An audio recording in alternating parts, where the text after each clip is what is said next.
Добре дојдовте во За или против, јас сум Љупчо Цветановски, за македонските собитија и за најлошите трговци на светот, Груби и Таче, кои што како на ад пазар ги продаваат македонските тешко стекнати работнички права и лицитираат и подаруваат десетици милиони народни евра на Бехтел и ЕНКА. Во За или против ќе зборувам со универзитетската професорка и председател на Глас за Македонија, Солза Грчева. Добре дојдовте. Добро вечер. Архитект, новинар, туристички водич Вангел Божиновски. Добре дојде. Добро ве најдов.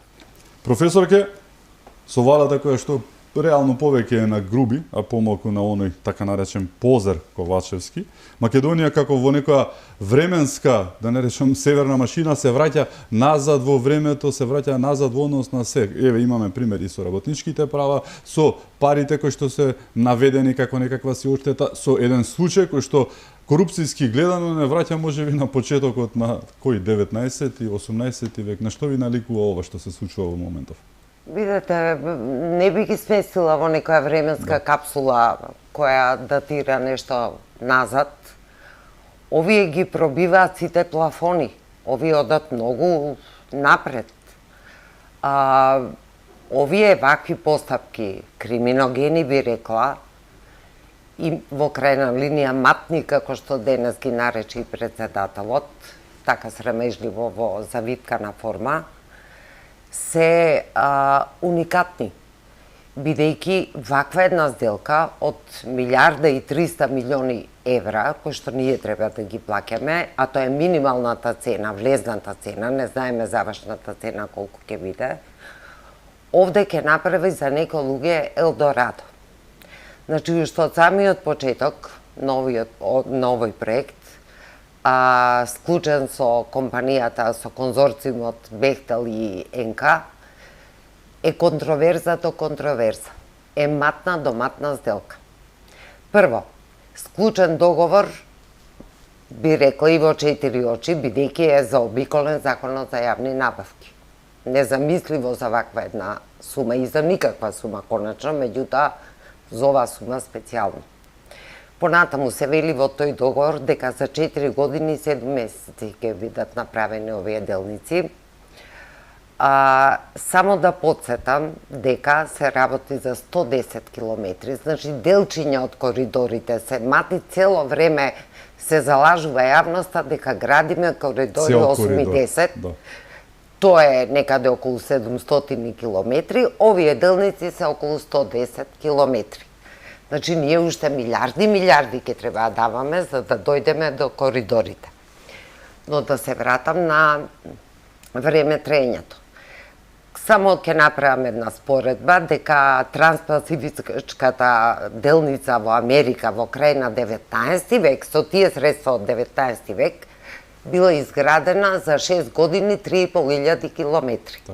Овие нашиве за скоро 5 години 110 километри ќе градат. Не е на увид даден договорот, бидејќи е сигурно скандалозен. Јас сакам да знам, бидејќи од мој пари ќе се гради, сакам да знам за каков тип на автопати станува збор, дали станува збор за автопати по стандарди правени, дали некаде само за регионални патишта, експрес патишта, што се многу поевтини и така натаму. Значи, мораат да го дадат. Ние сме тие луѓе кои што плаќаме такси, даноци, за да се изгради овој пат. Понатаму Бехтел и ЕНКА го следат големи скандали во сите земји на Балканов каде што граделе. Граделе во Косово, граделе во Албанија прво дигнат голем аларм и голем скандал. Ако прогуглате само Бехтел и ЕНКА и скандал, ви излегуваат стотици написи. Во Косово е многу чудна ситуацијата, дури и смешна би рекла. За милиарда и 300 милиони долари во нивен случај. Слична бројка. 80 километри били изградени. На крај проектот чинел 2 милиарди, но најчудно се е што активно бил вклучен американскиот амбасадор да лобира за оваа фирма и од кога му завршило амбасадорувањето во Косово, завршува каде? Во Мозамбик како представник на Бехтел. Значи, сега треба да сме, знаете, со лоботомија, со една хемисфера фалични, да не ни текне за што станува збор. Овде нашата американска амбасадорка кога дојде, прво што каже е дека ќе се бори против корупцијата. Ја не чув да излезе и да каже, чекајте, овој проект е ваков и ваков. Значи, нетранспарентен, со превисока цена и така натаму, да не збориме за надзорот. Надзорот кој што е по признание на Груби, тој го договарал договорот и цените во договорот. Пазете, цената кај нас е околу 12 милиони евра по километар. Светската просечна цена, земајки ги оние најлуксузни автопати што имаат тунели, мостови и така натаму, е околу 1,5 милион евра. Кај нас е 12 милиона евра. И така натаму, јавноста веќе знае за надзорот, за оној човек донесен од тројца дипломати, наши македонски со приватен авион, со лажен пасош, донесен од Ерменија под обвинение таму, за да склучува овде договори за 22 милиона евра, потоа имате текстилна една фирма која што исто така врши надзор, го имате Артан Груби како шеф на тоа некое координативно тело, од каде и зошто, кога имаме Министерство за транспорт и врски. Значи, сето ова е една матна сделка која што ќе не чини со децени напред многу. Вангел, како архитект и новинар, во целата своја кариера, дали си видел волку матна сделка досега и со што би ја споредил? Па вака, кај мене, ова е само дел од начинот како во последните 5-6 години една група луѓе која не смеја гласале, донесена е, таа група луѓе ја има истата, јас не ја велам методологија, истата навика да постапува на овој начин. Таа, како криминален, не знам, договор или сделка, како сакате кажете, ги прави сите работи до сега, почнувајќи од својата кампања за да биде избрана. Тука се вклучени Нобеловецот и сегашниот председател. Значи, тоа беше истата работа. Значи, според тоа ние не верувам дека треба да се многу тревожиме токму само околу оваа работа. Значи, ние го имаме тој проблем со нив последните 6 години. Овде се проблемот од чаре.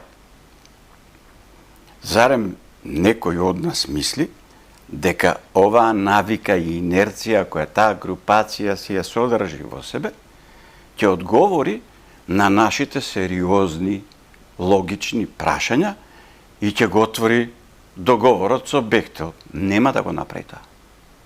Значи, ние во овој момент се наоѓаме пред една власт која очигледно не дека не го почитува овој простор и народот, туку некако, како да ти кажем, како да го мрази. И воопшто нема никаква грижа дека ќе има определени последици. Зошто е тоа така? Затоа што зад нив стои некој друг кој ги гласа. Значи, ние не треба веќе да се лажеме дека ние на некои избори претходно некого сме избрале. Значи, ние сме во таква ситуација. Во конкретниот случај, ние можеме само да подвлекуваме работи кои можеме да ги пресликаме и во на претходното, имено. Разликата помеѓу ова Бехтел и она што е Преспански договор е скоро никаква, само станува збор за поопипливи количини. Која беше количината што ја направи тоа едно зелено дете што се викаше министер за надворешни работи? А оно што се по Македонија? Добро, не е важно. Значи, јас мислам дека неговиот капацитет очигледно да ги ставите во една робот машина постапките ќе покаже дека тој не можел да ја носи таа задача. Основната работа е секој што ќе дојде на определено место, тој мора зад себе да има биографија за да може да ја носи одговорност. А овде се избираат луѓе кои тоа не можат да го носат и сега вие имате една ситуација во која се прават олеснувања, кои се нормални пред поставки во секој градежен зафат, што се вика пат или што и да е. Еве, пример. Во воена состојба, односно во немирна состојба, 93 година, јас сум присутен во Ерусалим, каде што одам како архитект, представник на нашиот сојуз во рамките на втората регија на Светскиот сојуз, значи конференција на највисоко ниво. И втората работа е одам за потребите како новинар да соберам уште еден од врвните архитекти да биде учесник на програмата на радиото. Значи од 20 највредни што ги познаваат нашите архитекти луѓе, 15 се донесени на нашата програма, овој се вика Моше Савди. Тој е еден од врвните светски архитекти, влезени во секоја енциклопедија. Тој има задача, слична земја, Израел е потполно слична земја во археолошка смисла како Македонија. Значи, кога ќе работиш во Македонија, сигурно ќе најдеш на археологија и ќе најдеш на многу пари, исто важи и таму. И сега тој, за разлика од се друго овде што сме виделе, е врвен архитект и тој гради таму на теренот. Со мене е договорен утре во 10, јас одам утре во 10, вика се извинуваме, наидовме на археологија на локалитетот кај што треба да правиме комплекс стамбени згради и се прекинува работата. Значи, тоа е влезено во договор. И се решаваат на тој начин работите. Но таму никој нема намера да го олесни градењето на Моше Савди, иако тоа е нивни и така натаму. Туку напротив. Зошто? Затоа што многу често, а особено кај нас, свеста за минатото е ставена заради глупавата политика која што е наследство од времето на Југославија напред кон иднината, а заборави го минатото.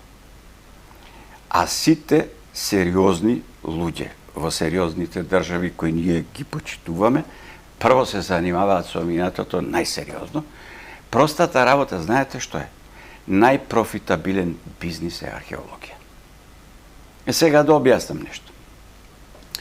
На кое ниво се наоѓа нашата археологија и зошто не смее да се дозволи да се даде таков тип на олеснување? Има Дейвид Гил се вика, човек од Единбург кој е задолжен од британската кралица да прати црн пазар на археологија. И ако сакате, отворите на интернет и ќе ги видите неговите извештаи и ќе најдете и Македонија. Ќе видите во Македонија во рамки 10-15 години излегуваат на црн пазар 1.000.000 артефакти. Ако ги преведете во пари, ми е страв да ви кажам колку пари се тоа. Значи тоа се во рамки од 10 години, 10 буџети што ние овде можеме да ги собереме, ако не се и 20. Според тоа никако. Патот не вреди толку колку археологијата. Просто ви кажам. Зошто кичево патот не е направен? Затоа што е преполно со археологија. Зошто патот, коридорот, како се кај коридорот овој 10-ка, со кој што веќе е направен и оди надол. Зошто тој коридор, едно просто прашање од минатото многу важно, зошто постојано поминува низ огромни антички градови? Половина Вардарски рид е пресечен на време, не баш на време, ама прв пат направивме во тоа време една побуна да не го растураат барем локалитетот. И почна и археолозите се вклучи. Но пред тоа, што случува со Стоби? Стоби на половина поминува патот, а Скупи половина поминува. Значи, сваќаме ли што тоа значи и колку се тоа пари? Значи, тоа не сме никако да се дозволи. Второ, никакви олеснувања не смеат да се дадат. Но сега, кој е чарето во случајов? Јас сум убеден дека од страна на луѓето кои го потпишале договорот, ние нема да успееме на ваков начин разговарајќи да го добиеме целиот договор како што треба, како што не успеавме ни Преспанскиот договор да го прочитаме. А во Преспанскиот договор се содржат многу пари кои отидоа, а тие не се пари ничии, тие се пари на наследниците на македонското древно минато. Никакви грци, никакви бугари. Ова што го кажувам, не има неколку занесеници во Македонија, па го зборуваат тоа. Ова го кажуваат врвните светски умови. Разликата е што таа информација не сме ја превеле, а сме превеле нешто друго. Тоа е мојот пристап и поглед на овој проблем со Бехтел. Така, поинаков, но да. Професорке, го спомнавте моментот на тајноста, таа небулоза. Како може нешто што ние како народ го плаќаме 1.300.000, ќе бидат 2 милиарди, како што беше и во Косово, да не речам, како може да се даде назнака, тајност на вакво нешто? Не сме, знаете, прво не смееле да подпишуваат договор на непостоечки закони. Значи, законите не ви постојат и вие подпишувате договор. При тоа, Артан Груби прави пресконференција со вакви незгодни прашања од овој тип и тој ве упатува на надзорот, значи ја трга вината од себе, не знам и тој зошто е координатор, како што реков веќе, но непостоечки закони. Значи, вие им гарантирате на Бехтел и Енка дека ќе згазите на правната држава, дека на сила ќе протуркате закони, еве гледаме по скратена поставка одат тие закони, а закони по скратена поставка одат само ако се криминогени. Или нешто кој е многу тривијално. Меѓутоа, во главном, криминогенните закони одат по скратена поставка. И сега јас се прашувам, кој е интегритетот на тие парламентарци наши, там кои што седат, кои што треба да работат за јавно добро, за сите граѓани, да не заборават, бидејќи тие се народни пратеници пред се, ништо друго не е важно. Тие се народни пратеници и треба да го штитат нашиот интерес. Тие прифаќаат да гласаат потреба од измена на 9 закони. При тоа, знаеки конкретно за законот за работни односи, каде што работната недела наеднаш волшебно ќе се зголеми на 60 часа неделно, кога цел свет има тренд на намалување на тие часови на работната недела, знаеки дека Уставниот суд лани пресуди во полза на работниците дека мора да остане работната недела 40 часа. И тие сега повторно на раменици туркаат нешто што не сме да се турка, што е практично противуставно. Членот 32 од Уставот ги штити работничките права. Значи, не можете вие туку така да си играте со Уставот. Што е одговорот на овие силеџи? А ние разговаравме со Уставниот суд. Молам, па тоа е директно мешање на извршната власт во судската власт. Како смеете да разговарате за таква работа? Значи, една серија на узурпација, една серија на газење, тотално газење и поништување на остатоците од правната држава. Пазите, ние немаме правна држава, многу одамна сме изгубиле. Меѓутоа, од последните остатоци, реминисценции некакви наши што останале на правна држава, и на тоа се гази. Второ, многу криминогене, еве кажа Ангел за археолошкото наследство, среќа што е сега привремено повлечен тој закон. Да. Наводно. Ќе видиме во која форма ќе се појави. Немаме јавна дебата. Немаме никаква дебата за да можеме да ги откриеме сите аргументи и стручната јавност да дебатира. Законот за експроприација. Знаете дека секаде во овие земји, што ги наведов, каде што граделе Бехтел и Енка, каде што има поеднакво однесување од што во некоја развиена земја, по признание на Пендаровски, дека ако најдат на лесно, ќе се однесуваат така како што се однесуваат. Односно, тоа се вели што покорумпирана земја, ние сме богами шампиони на Transparency International, значи, тука требало 4 очи да се отвараат, не 2, 4, баш дека сме корумпирана земја. Значи, тие сега со експроприацијата ќе направат 300 криминали, памтете ми го зборот. Ке има селективна експроприација, се фалат дека ќе експроприираат, ќе ги обештетуваат дури оние кои што имаат дивоградби. Кој ви гарантира дека утре разни пријателчиња на власта нема да изградат некој кепенек покрај патот и нема тој да се обештети за тој кепенек. Значи, секаде каде што тие граделе имало најголеми скандали точно со експроприацијата на земјиштето. Понатаму не можам да се отргнам од мислата дека ако погледнете делниците кои што ќе се градат, делниците ви се од коридорот 8, Тетово Гостивар, 17,5 километри, колку што знаеме, тој пат е поголем. Значи не е 17,5 километри, дури ни тој целиот нема да биде реизграден. Гостивар Букојчани, 30,3 километри, Струга Ќафасан 21,7 км и Прилеп Битола 39,3 км. Тоа е вкупно. Тоа е се.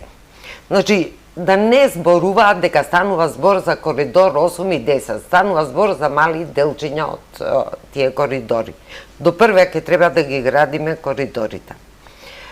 Зошто, се прашувам, од Гостивар оди трасата само до Букојчани, што е отприлike на пола пат до Кичево, а зошто не оди до Кичево? Зошто не оди? Чии имоти се штитат да не бидат експроприирани. А тука е Зајас, а тука се сите тие спорни места. Так. Значи, правев анализа по отворени извори. Не е нешто што мене ми паднало на памет.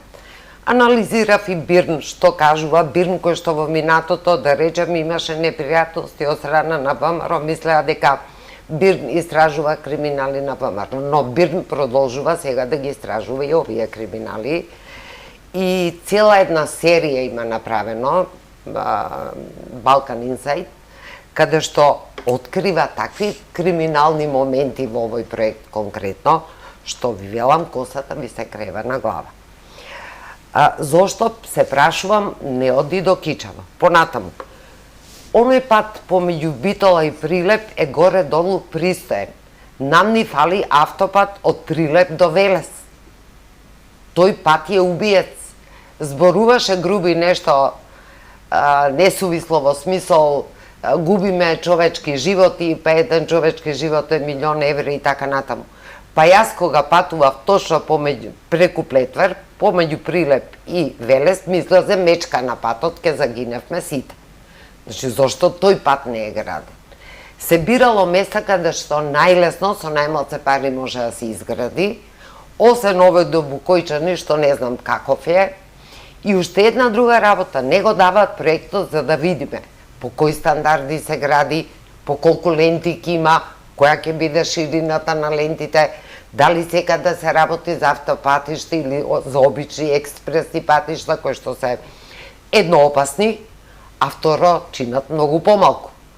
Значи, како можете вие за ваков еден мега проект да кажете, како што кажа Таче, дека е класифициран? Од кого е класифициран? Но тоа ние што треба да го плаќаат.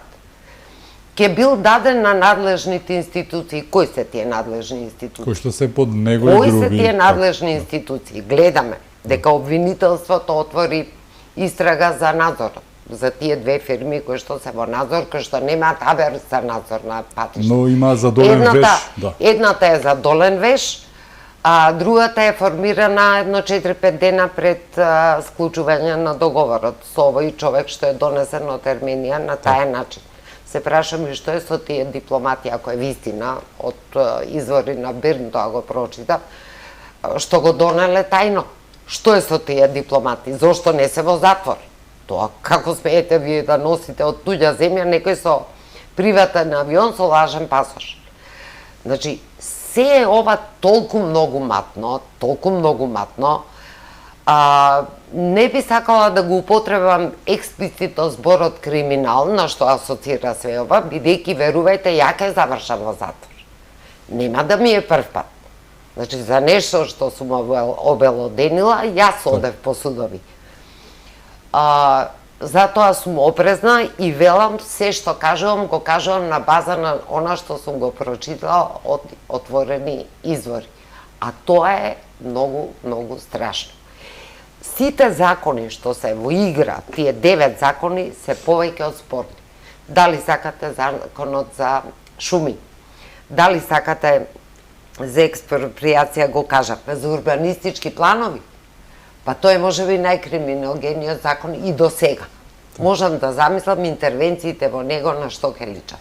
Законот за градежништво, исто така, најголемиот закон во Македонија е тој, бидејќи пиши бриши секоја година нешто се додава во него. И се чудам на немањето никаква одговорност на тие пратеници кои што лесно, прво тие ги предложија, владата се испре и тука, владата не го предлага, не ги предлага измените во законите, туку 10 пратеници. Значи, нашле 10 послушници да ги предложат. Да, ги видовме. И тоа е една додатна вулгаризација на улогата на еден пратеник во една држава. Тие никако не можат да сватат дека е тоа најважната власт во една држава. Најважната. Власта вака се пере владата од таа одговорноста. избира владата, а не обратно. Значи, законодавната власт, ако имате таму само talking heads, луѓе кои што само зборуваат она што ќе им се каже, ако немате луѓе со сива маса мозочна, ако немате луѓе со одговорност према народот, еве ќе добивате ваква дигнати рачиња 63. Зашто дигате раце? Зашто дигате раце? Дали нешто сте проучиле? Дали му правите добро на овој народ? И на краја вклучуваат секојаш истата песничка, која што веќе ми е здосадена, дека опозицијата со тоа што не прифаќа вакви криминални договори и бајпас на секоја можна процедура, дека таа им го кочи патот кон Европа. Так. Ве молам. Мислам, ова стана веќе толку вулгарно, толку дури смешно и банално стана, што Европа ни ја банализира на овој начин. Но и сега оди патот кон Европа преку Албанија и Бугарија како и Апсолутно. И тоа е интересен момент. Джаби, вие груби главен таму за коридорот. Вие министар за политички систем и односи со заедниците, ништо за политички систем не видов дека се направи. Вие главен вице-премиер, whatever it means, што викаат англичани, не знам што тоа значи. Повеќе премиер него вице, да. Повеќе премиер, од Таче секако, и трето сега е координатор на тоа тело за патиштата. Па ве молам, мислам, ние сме криви во крајна линија, знаете. Не постои народен глас да се дигне и да рече стоп, ова не е прифатливо, не мислиме да го плаќаме, плаќајте си го. Плаќајте си го. Како? Не убедуваат дека немало пенали. Па добро, ке чинал патот поскапо ако траело подолго ова заради носењето на законите во собранието. Па тоа не е пенали. Ако чини подолго време, како ќе дефинираме пенал инаку? Ако не чини повеќе, значи плаќаме пенали. Како ќе ми го крстиме на Таче, дали е пенал или плаќаме подолго, повеќе? Тоа е плаќање на пенали. Излегоа некои суми баснословни таму, ако не се промени работната недела, дека во кеш ние ќе платиме еднократно 52-3 милиона евра и уште месечно ќе се доплаќаме по 2 милиона евра за казна дека не сме го смениле законот за работни односи, ве молам. Па сега последно денес се чувме дека ќе увезувале ако треба и од надвор работници. Афганистанци, нова невработеност, кога луѓето едва и чекаат да заработат корка леп, тие ќе увезуваат работници од надвор. Кои што ќе работат 60 часови. Пошто многу им се брза, знаете. За 7 години километар пат не направија и сега наеднаш се ова мора да оди по скратена постапка, тајно многу и така натаму. Значи, не сакам да спорам потреба од патишта, огромна е потребата за патишта во Македонија, тоа не е оспорно, но по ваква цена и по вакви услови, велам неблагодарно. Вангел, мајки преди со кого си имаме работа, дали им веруваш дека на овие луѓе кои што го користеа минатото, да не речам токму историјата, само за собствени цели, за купи продај, нели, ден и така натаму, го видовме, дека тие ќе ги прескокнат археолошките наоѓалишта кои што ќе ги има многу по пат, или ќе ги прегазат како... Нема да ги прегазат. Шлепер жаба. Значи, вака, технологијата за откривање на локалитети сега е напредната. Точно се знае кои се каде се. Мене ми е жал ако нашите структури кои се занимаваат со тоа не го знаат. Тоа верувам дека го знаат. Јас сега се прашувам кој е чарето. од сета оваа ситуација. Значи, ние имаме едни кои се наоѓаат на позиција и едноставно од се ова што правиме забележуваме дека ние ништо не им можеме. За џабе ти ги кажуваш аргументите и се ти е точно. Но јас сум сега таму и за мене тоа нема влијание. Бидејќи инструментите кои пишуваат дека ја вршат оваа работа во сериозна држава, не функционираат, тие се мои. Според тоа, оваа власт може за следните 10 години да не прави избори и ти ништо не можеш да правиш. И ке си ги купи изборите со овие суми. Таа преголема Европска Унија во која се колнеме. Дали забележуваме дека таа Европска Унија воопшто нема веза со Европа? Тоа е компанија. Таа компанија има свој интерес и од свој интерес прави поддршка на вакви ситуации. Како да се реши проблемот? Зашто ние вака велиме, има една опозиција, таа треба да го решава, и оваа опозиција изгледа дека не знае како. Бидејќи немаме мрдање никакво, така? Без оглед на се друго што можеме да го, да речеме, анализираме и да кажеме, добро, овие се, не знам, посилни, па овие се трудат. По мое, проблемот лежи во една неверојатна абсурдна ситуација која ја живееме 30 години. Абсурдот е следен. Ти си овде, љупче, на работно место. На твоето работно место пишува дека ти имаш таква и таква минутажа за тоа и тоа. Тоа се преведува во работни часови и ти имаш 28 часа, мораш да бидеш исполнет со работни обврски. Од тоа, тебе ти се гледа квалитетот и уредникот ти вика 10% плюс, 20% минус и така натаму. Значи, ако одиш, викаш, си бил на конференција некоја обука во Хаг, се враќаш од Хаг и пишуваш патен налог. И на патниот налог пишуваш што си прави. Сега, таа работа е неприменлива на нашата власт. Пример. Ние живееме во демократија, така? Демократијата, ние сега скокнавме од едноумието во демократија. Кога скокнавме во демократија, ние сега разбравме што е демократија, значи народот кажува што треба да правиме, ама бидејќи не можат сите на едно работно место да стојат, одбираме најдобар, така? Кога ќе го одбираме тој најдобар, има зашто е одбран. Сега гледайте Македонија.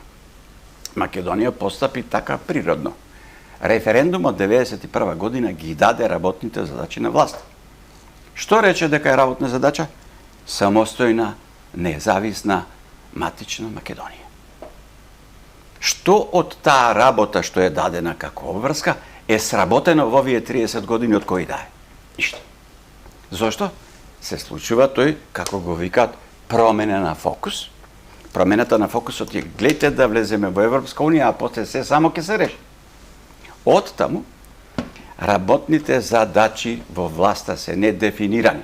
Ништо не можеш да го фатиш ти него. Еве, например, што е работна задача на министерот за надворешни работи во Македонија и работна задача на министерот за надворешни работи во Шведска. Исти ли се? Тотално различни. Значи не е исто работно место. И сега ние што правиме? Стануваме министер за надворешни работи во Македонија, а одиме зборуваме за мир во светот како што треба да прави Русија, Америка, Британија. Значи нема работна задача. Натаму, пратете ги, еве, фала Богу, вестите треба на определен начин како важна информација да се чуваат и се одете во архива на, еве, најстарата фирма Македонска радиотелевизија и ќе кликнете таму, тој од тоа датотеката ќе го извади. Одговорот на министерот за надворешни работи, речеме од 93-4 година, бил негде на билатерално. Не ја гледате сликата и само слушајте глас. И новинарот го прашува, кај бевте, министре? Добро, таму. Што правевте? Билатерално разговаравме. И што одлучивте? Дека треба да има мир во светот. Како избор на мис, да. Гледајте, сега, еден нека направи статистика на патните налози, на кој сакате функционер. И вие ќе се зачудите дека никаква работа не се врши. Како може за 30 години ти да не мрднеш кон ЕУ? Што си прави? Или тие што требаше да го зачуваат името, а сега овој Нобеловецот го продаде. Што правеа 30 години на патување во Њу Йорк на не знам што? На крај, со Преспанскиот договор, ние дознаваме дека тоа воопшто не биле преговори, туку тоа била судска парница, во која нашиот јужен сосед не оптужува за тоа дека сме крадци. И сега, на крај, Преспанскиот договор е за тоа што го изгубивте судскиот процес. Да платите. Што? Се што е пари под земја дедовците што ви ги оставиле, не се ваши, мои се. Слушайте, тоа се големи пари. Дали вие имате представа колку луѓе се занимаваат со дива археологија овде? Во светот исто така многу. И дека се живее добро. Еден локалитет во село Говрлево му обезбедува 40 години плата на еден археолог и секогаш ќе најде нешто. Нема да оди бадила. Една дупка, 10 на 15 метра. Дали сваќаме зошто запнаа сите булумента од разни премиери на Германија, на Франција и се уште доаѓаат, сменете се го името. Луѓе, многу пари се таму. Нив тоа ги интересира. И затоа се донесени овие, и сега ова, па пак ќе си продолжи. Нас ни е необходно. Ако сакаме да ги дефинираме работните места, што работи еден премиер за 4 години. Не дали е симпатичен, не дали има харизма. Харизма е празен збор. Туку за 4 години овој човек треба да ги врати двата договора назад и да ги викне бугарите да поразговараме како со луѓе, а не да се караме, немаме потреба. Значи, достоинството да го врати и да ја заврши работата. Ако не може да ја заврши, нека не се кандидира. Направете анкета во Македонија и прашајте млади луѓе, постари и така натаму, и да видите колку ќе ви се јават дека можат да бидат премиери. Чудо, еве гледате сега да имаме избори, ќе се јават колку партии? Едно чудо. Зошто? Лесно е, нема работни задачи. Од друга страна може да биде тешко, така? Па сега може некој па ќе те викат на суд, па може нешто ќе се најде и така натаму. Но тоа не е ништо во однос на работната задача на еден обичен новинар, вработен, кој треба да си сврши работа и за таа работа секој ден поднесува извештај, пишува и стои там. Значи, за мене тоа е во овој момент фокус. Инаку, Бехтел и така натаму. Види, Бехтел е светска фирма која има многу градено во Македонија. Ние за Бехтел, освен ова сега што го кажуваме, многу позитивна едно искуство, па тие градеа Фени. Значи, то се... Па Фени беше едно од најлошите искуства во Фени Македонија. во градежен смисол, јас зборам. Тоа Фени... Фени за беше рудата- бунар.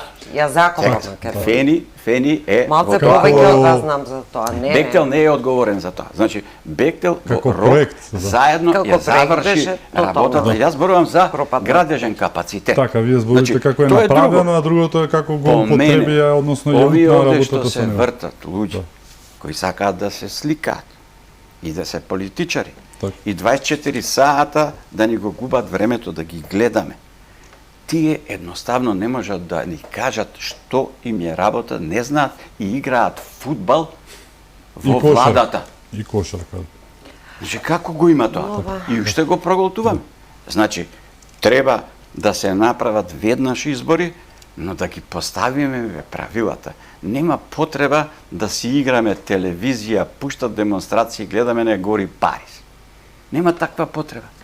Потребно е да се собере само народ и да побара пред куќата на тој таму, речи, слушај бе таче, не те бива за ова работа. Дај, оди, тргни се, немој да досаѓаш, човече. Многу просто.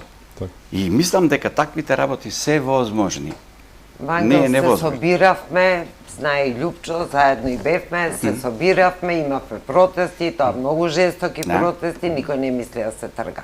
Така. Значи, додека не ги тргнат, не мисли никој да се трга. А сега, па, после вакви сделки, па они ќе ги купат не овие и наредните избори со овие пари. Ако може тоа да го ставиме само една реченица би го заокружило ова што го кажуваш Евангел, дека никој нема работна задача и така натаму. Знаете што они си ја научија формулата. Ништо нема да работиме, ќе го лажеме народот дека само што не сме влегле во Европа. Тоа е типичен менталитет на марионетска држава на протекторат.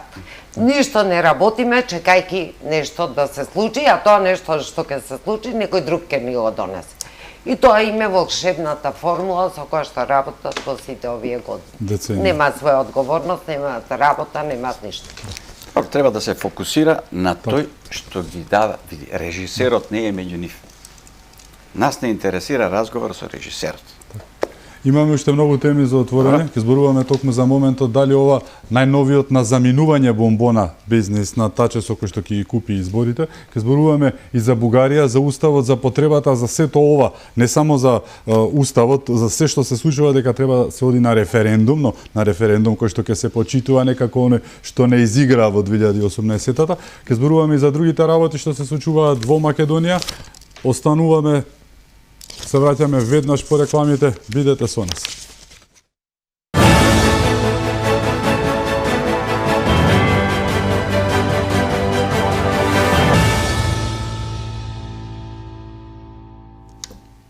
Се враќаме во За или против. Мои гости се Соза Грчева и Ванга Божиновски. Професор, ке го начнавме тоа во првиот дел.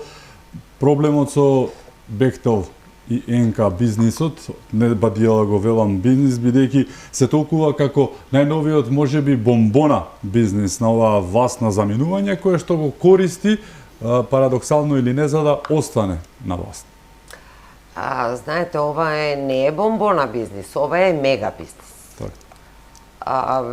Ја не знам сега некој да преудицирам кај кого све ќе отидат пари, меѓутоа со ова комотно се купуваат избори и сегашни и идни избори. Ние толкави пари до сега таков проект не сме имале, а велам ова е минималната цена, влезната цена што ни ја кажуваат. Колкава ќе биде, ќе видиме.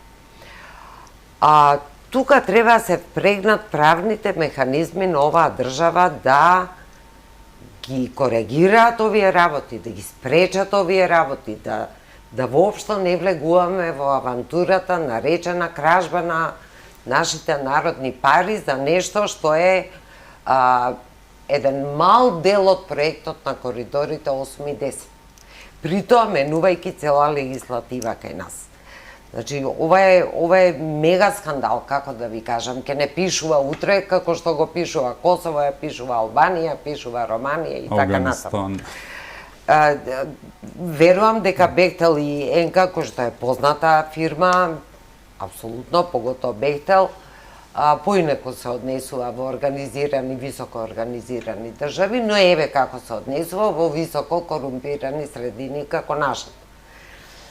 И тоа ние ќе треба да го спречиме. Добро е што, да речам, јавното обвинителство подигнало некоја таму оптужница, да се види, односно предмет отворил, не отворила оптужница, предмет за надзорот. Добро е што за прв пат Државната комисија за спречување на криминал исто така скокна против овие закони. Добро е што гледаме дека дури и не би сакала да ги делам медиумите на вакви и онакви, но сепак препознаваме некои медиуми што се поблиски на некој начин до власте, па и тие скокнаа. И тие имаат написи сега еден куп во истиот овој тон напишани, дека се работи за матна сделка, дека е затворена пред јавноста, дека е сомнително склучена, дека ќе не чини многу, дека не знаеме колку ќе не чини и така натаму. Значи, мора да се спротиставиме, инаку, знаете, ова ќе се мултиплицира. Нас не чекаат 700 километри изградба, ова е ништо, ова е 110 километри на делницата. При што сме во тотална магла, не знаеме што точно ќе се гради и со кој квалитет и кој тип на патишта ќе се градат. Секаде биле вмешани амбасадорите на Америка, најеклатантен пример во Косово. Значи, оние буткаат приказната за својата фирма за Бехтел. И се знаете една Македонија која што е марионетска држава, која што повеќе зависи од зборот на американскиот амбасадор овде, одошто од премиер, од председател и така натаму, многу тешко ќе се справи со овие сите работи.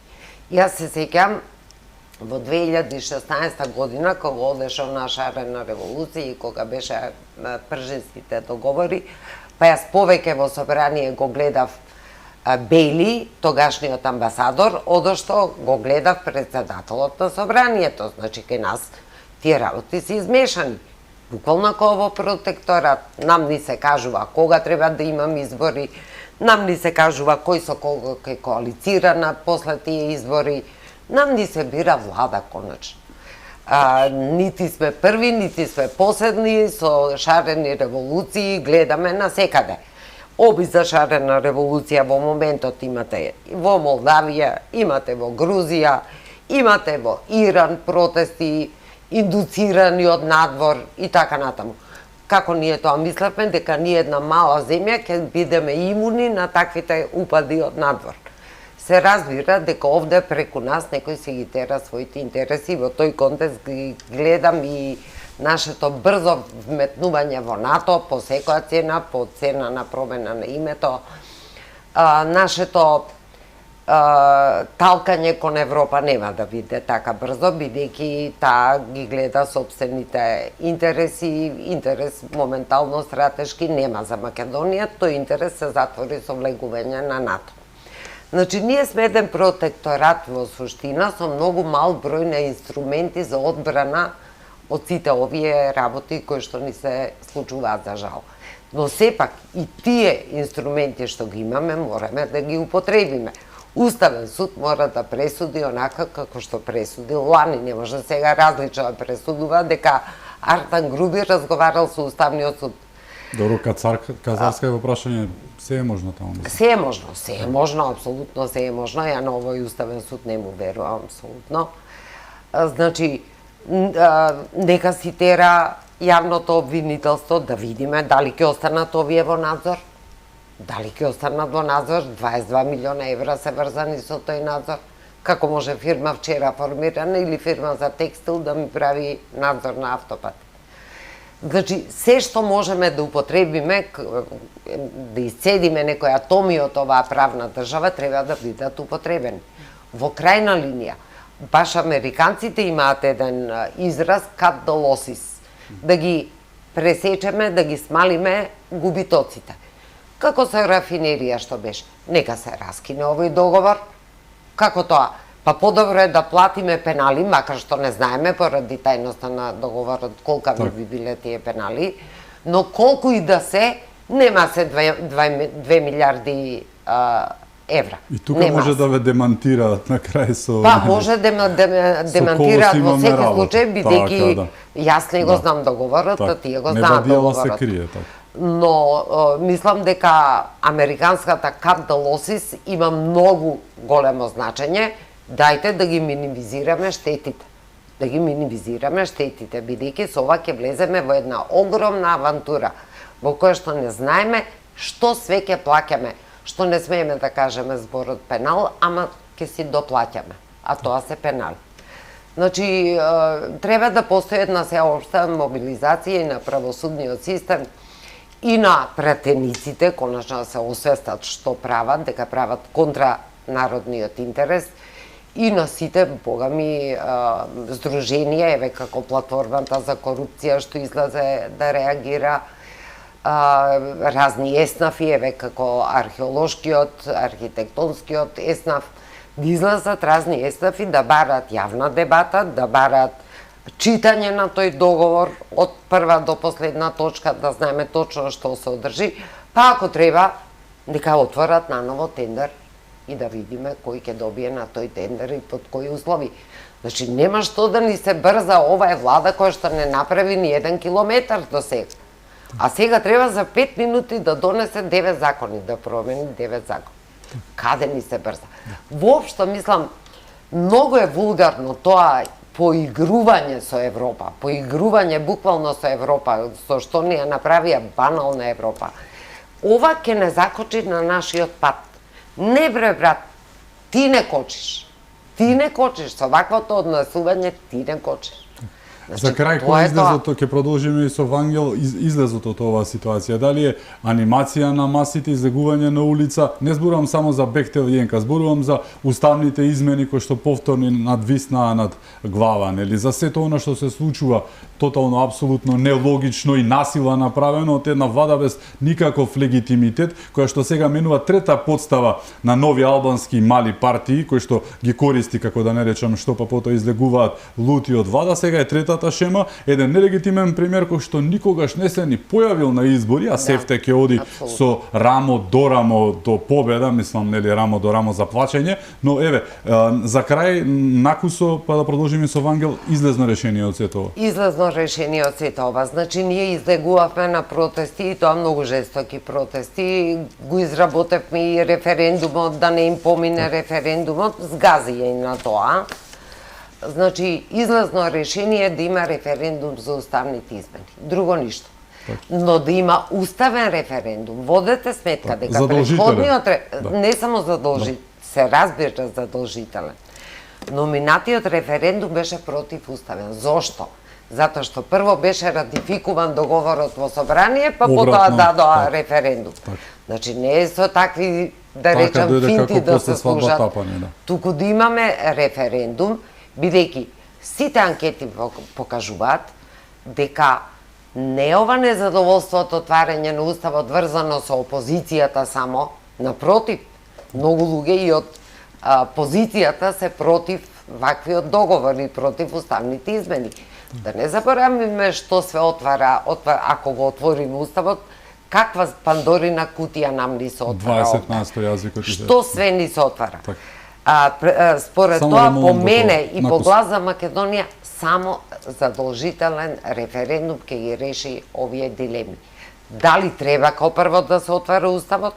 Бидејќи станавме веќе смешни. Кој како комшија ни побара, ние го отварам уставот како селски буквар. Ако го погледнете нашиот устав, тој е 24 страници и уште 20 страници амандмани. Вангел, излезно решение наведе ти дел во првиот дел? Например, јас само сакам да дополнам. Ова солза што спомна Окта, тоа е само една навика која помогна да се охрабрат надворешните фактори, бизниси и интереси, за да се види на кој начин овде лесно можеш нешто да направиш, договарајќи се само со неколку луѓе. Сето ова е поврзано со недефинираните работни места. За мене, доволен е собир на едноставни тројца, четворица луѓе кои се занимаваат со реално производство на нешто или реална фирма има. Дајте да дефинираме како изгледа премиер во Македонија. Не е исто со ниедна друга држава, специјален случај. Како изгледа да бидеш опозиција во Македонија? Исто тоа мора да кажеме. Затоа што до сега, зошто е вака? Ние се поставивме како власт и како држава, мала земја, мал народ, мала влада, мали, млади, храбри и така натаму, кои чекаат да добијат работни задачи и да си ги завршат домашните работи. Гледате го наративот на села власт. Натаму, сите користат термин на крајот на денот. Нас ни треба друг наратив, синтагма на крајот на ноќта. Гледате колку е тотално различно. За мене референдумот е чекор на кристализација. Ние не можеме да очекуваме од постоечките политички партии да ја сватат оваа работа, дотаму сме. Доколку ја сватеа, досега ние ќе имаме многу посериозна политика и посериозно поставување. Значи, презентација на овој народ, кој има длабока култура, неколку мина како мене зборуваат за тоа и изгледа смешно. Меѓутоа, дајте да ги дефинираме работните места, да знаеш за што се кандидираш. Колку часа работиш, ови викат политика. Па тоа е нешто волшебно, нешто страшно, како некој невешт критичар уметнички, па кој ќе каже за овој во надприродното му се делата и така, ќе натрупа зборови.